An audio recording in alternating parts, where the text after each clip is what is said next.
Time now for the voice of the land on the Big Play Network with your hosts, Kevin Arnold and Always Positive Jay. So, moving on to the Browns. They do trade down, and their first pick does not come until pick number 68 in round number 3, where they were able to pick up Martin Emerson, the cornerback out of Mississippi State. I know he is 6'2", 201 pounds. He was overall ranked. There was many different rankings for him. Pro Football Focus really loved the first 2 picks that the Browns had in the third round. They were ranked very high. Pro Football Focus. Everyone was a little bit shocked when we drafted him, like a corner. Why are you drafting a corner? But then we ended up finding out we're trading Troy Hill, and I'm like, we kind of needed a corner. Yeah, I mean, you need another corner in that regard if you're going to get rid of Troy Hill, but it's still a deep room, and you still have a lot of guys there. They've seen the injuries in that room, and if you're going to trade away Troy Hill, you needed to get a guy, and if you didn't feel like he was going to be there at one of your other picks, go get him. That's what I don't get about the draft when you say you overdraft a guy. I get it if you're drafting a day 3 guy on day 1 or very early on day 2, but if you're drafting a day 2 guy on day 2 just sooner than you think he's going to, or later on day 2, he goes day 2 before day 3. Like if you don't think by the time you pick next you're not gonna be able to get this guy, just go. I don't believe in overdrafts. Like I always, even in fantasy why I'm not gonna football, I grade don't call them overdrafts. Who was it the one time? It was Jason Pierre-Paul from New York. They're like, oh my God, that guy's a day 2, maybe day 3 guy. They overdrafted him. They won a couple Super Bowls with that guy. Yeah. He did pretty good for the Buccaneers. He's a hell of a player. Dude blew off half his hand and still wreaking havoc in the NFL. Like, depends on situation, work ethic, like the culture that you're going into. That's what matters more. Can you get the most out of the player? People are saying overdrafts are people that don't work in the NFL. So you tell me, who knows more, the people working in the NFL or the people outside the NFL? Yeah. People inside the NFL. Yeah, that's why they have those jobs. That's why they get paid millions. Yeah, and I'm not into draft. Like, we're draft grade guy. I'm not draft grade guy. God. I mean, if you're drafting or grading a draft from 3 years ago, yes. Immediately, no, not even a year 1 or 2. You be doing that. It makes no sense. Because there's going to be teams that Mel Kiper, Todd McShay, Dane Brugler, all the guys on NFL Network, they're going to grade certain teams like A+, and then some of those guys that they are adding into that A+, they're not going to pan out. They're going to have to find guys to fill that situation 3 years later, 2 years later even. A perfect example, the next guy we drafted, Alex Wright. He's a project, really. But dude's freakishly athletic. He's humongous. Most likely we're going to still sign Clowney, and he's going to learn behind Myles Garrett and Clowney. What a great place to learn from.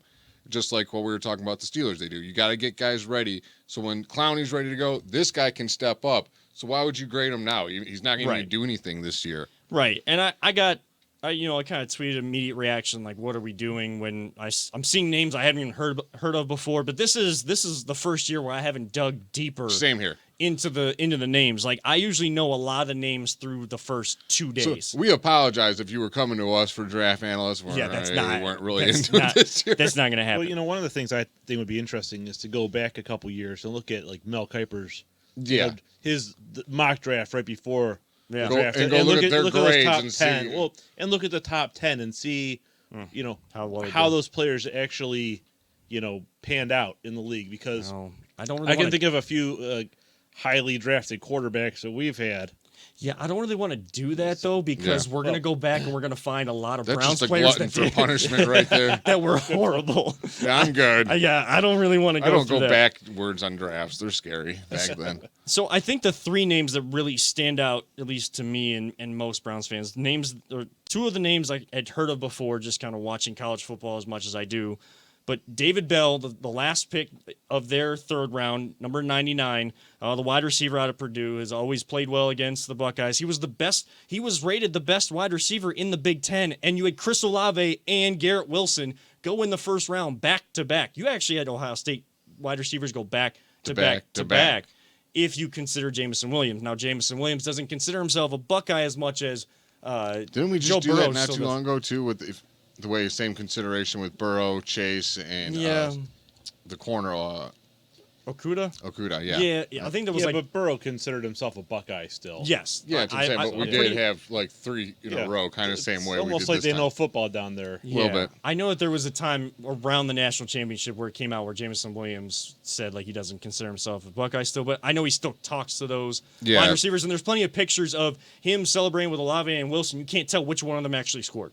So, so it's wide receiver U down in Ohio State, and there's a reason why those guys went back to back to back.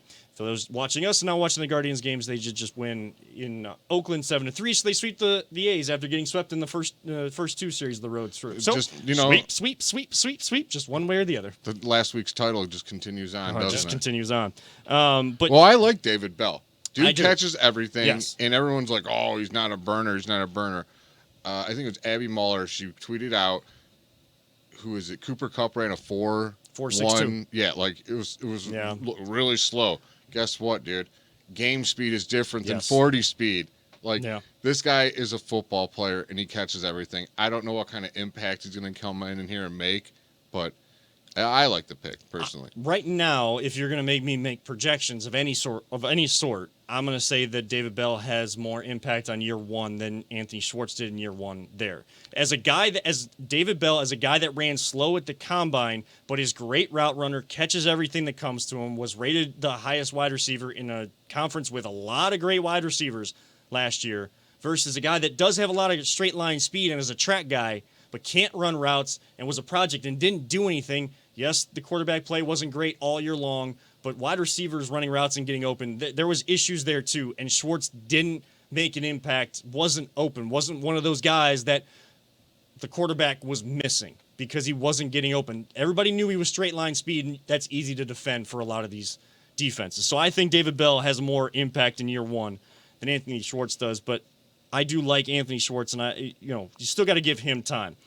Then you go to the beginning of day 3, and pick number 3 of that day, we got an absolute dog. Like, there's no... He's a steal also. Like, this guy was rated, I believe, some said low first, but second round for sure. And I know that there was mock drafts with Perrion Winfrey out of Oklahoma, defensive tackle out of Oklahoma, mocked to the Browns at 44 if they would have picked there. He's 6'4", 290 pounds.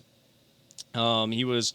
positionally ranked number 4 by ESPN, overall ranked 54. I'm not going to dive too much into that, but he became an instant Cleveland legend with his opening press conference. Oh, and the shirt. The shirt was just great. He had the dogs on the shirt. This dude's ready to go. He is so pumped. Like, when you watch this video, I was ready to go play football. I'm like, let's go, baby. Let's go. This guy's ready to go. I'm ready to go. Well, and the word that he used the entire time is the trigger word, or the word of culture that Stefanski wants to build. It's all over Berea right now. Work. I'm coming into work. I'm going to be there every day. I'm going to work till I can't work no more. I'm a dog. I'm coming in to get amped up. I'm running through a wall. Let's get next to Myles Garrett. Let's go. Like, it's hard not to get amped up when you see a guy like that. Now, a common mantra on this show, you can't just talk about it. You got to be about it. He's shown that he's about it in college. You got to make the transition to the NFL. You can't just talk about it. You got to be about it. I think he can be about it, though, with Perrion Winfrey. So a good pick there. And then... And your guy. I mean, it's not my guy. Hey, that's your guy. Anytime the Browns take a soccer player, that's your guy, buddy. Okay, so Matt Fontana of ESPN Cleveland, when Cade York was picked in the 4th round by the Browns, what pick was that? That was pick number... it was the 19th pick in the 4th round. They don't have the exact pick number here on the ESPN rundown, but when he was kind of the name that I saw most often, and he was the highest rated. He kicked a 57-yard field goal through the fog to upset when LSU was having a terrible year. Florida was ranked number 6. He upsets Florida kicking that 57-yard field goal. 14 or 15 and 19 from 50-plus yards. Soft-spoken kid, but... He said something that just... I absolutely loved. What? And they're like, how do you like to kick in pressure? And he said, pressure is a privilege. And I'm like, all right, I'm sold.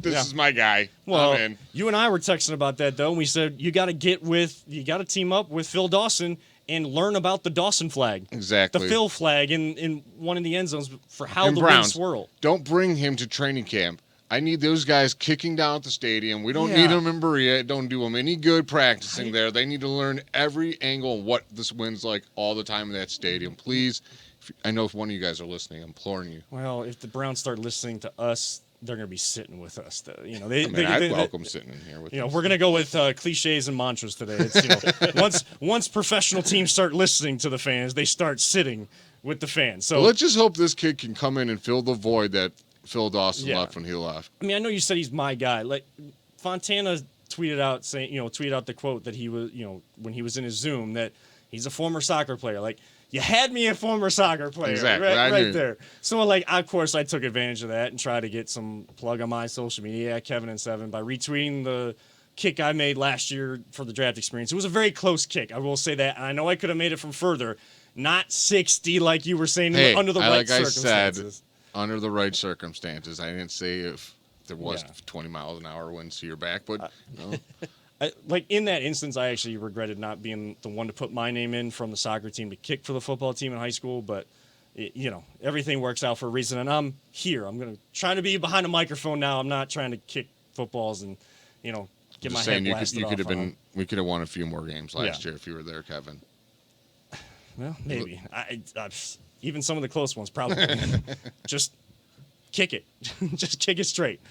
So, I mean, the Browns did what they could do with the picks they had. They don't pick until the third round.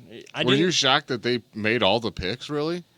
I was. I thought they were going to didn't they? Move a lot of them into next year, to be honest with you. Because I was shocked they all, like I said, we took a running back, which he's a good running back, don't get me wrong. I mean, that's a guy that's kind of Kareem Hunt-esque, I guess. Demetric Felton. So if Demetric leaves, doesn't want to sign his tender and still leaves, or with... No, that would have been Darius Johnson has the tender. Sorry. Yeah, Darius Johnson, excuse me. If he leaves with the tender or like not wanting to sign that and wants to leave, then you got your fourth running back again. You have room still full with talented guys, or Hunt's on his last year of this contract. Yeah, because I doubt they're going to want to play practice a third squad guy, string running back. I think like $2 million that he's owed. Yeah. Plus, they're moving Felton into the running back room solely this year. They said that during the player personnel people said during press conferences during the draft that Demetric Felton, friend of show, is going to be taken. Yeah, friend of show, friend of big fan of Marvel, big fan of Star Wars, especially Book of Boba Fett. We were talking about that. We gotta try to get him back on. Yeah. But he's moving from the wide receiver room to the running back room. Yeah. So, I mean, that's 4 running backs right there. One of them leaves. That's my prediction for the running back room. I think Darius Johnson's going to be the odd one out. Loved him. I think he's going to do fantastic somewhere. I mean, that's a guy I'll root for. He's a starter, dude. That's a guy that if he leaves the team, I'll still root for because his story and, just what he was able to do and stepping in when we went through injuries and stuff like that, that's tough to be behind Chubb and Hunt. In that kind of room, that is a tough thing to do. So you get a couple young guys in Felton, and the kid out of Cincinnati, if Felton leaves, you still got a pretty decent room, and you got the 2 best backs, the best kind of tandem backfield in all of the NFL, and Hunt and Chubb.